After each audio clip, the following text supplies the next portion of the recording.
there was a woman named Leslie Riley. She had created what was called the Power Start, POWER. And that was what I was trained on. And over the years, I took that Power Start and kind of tweaked it and changed it a little bit with the people that I've been working with.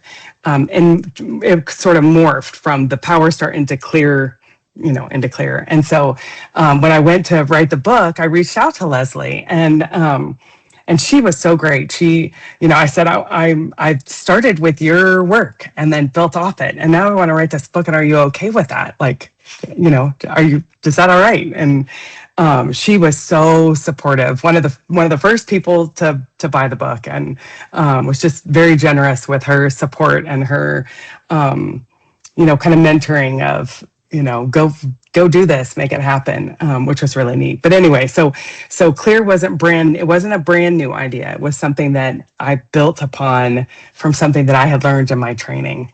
And it was neat to be able to meet her and talk to her and get her mentoring and her support in that way.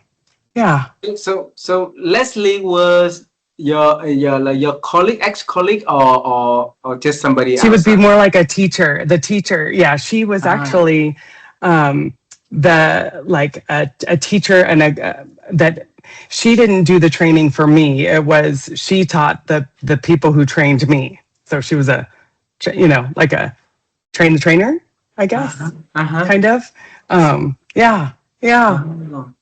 Kerri, so when I did my training, she wasn't the one that taught me. It was people that she had worked with and that she had learned from. So, yeah. What you just shared is very high level of ethics. It's beautiful, because I have been seeing a lot of people just develop from someone else's ideas and name it differently and proudly go to the world and say, hey, this is my work. But then you build a clear framework, originatedly spin off from her works, the Power Start. Yeah. And you reach out to Leslie, and then you told her about your intention. And you ask her for her mentoring, advisory, and approval. Yes, yes. That is so beautiful. So what made you do that?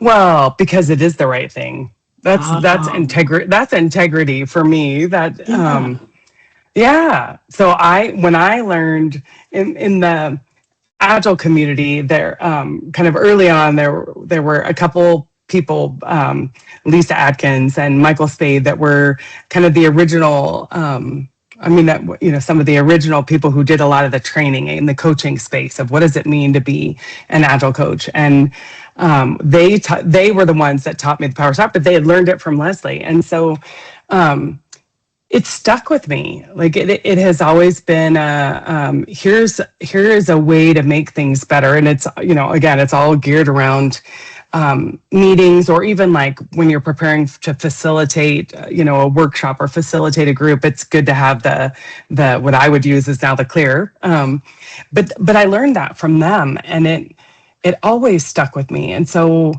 when you kind of morph and change and take, as you grow and experience, you're always, I feel like you're generally always growing and trying new things, experimenting. And so, for me, it wasn't my own. Someone did that work before me. She came up with it first. I think Leslie, she explains this much better than I do. I think she was going through her phase of, was it like superheroes? I feel like it was superheroes, and maybe that's where the power came from. I feel like I'd have to go back and look at my notes, but yeah, I mean, she came first without her having created that.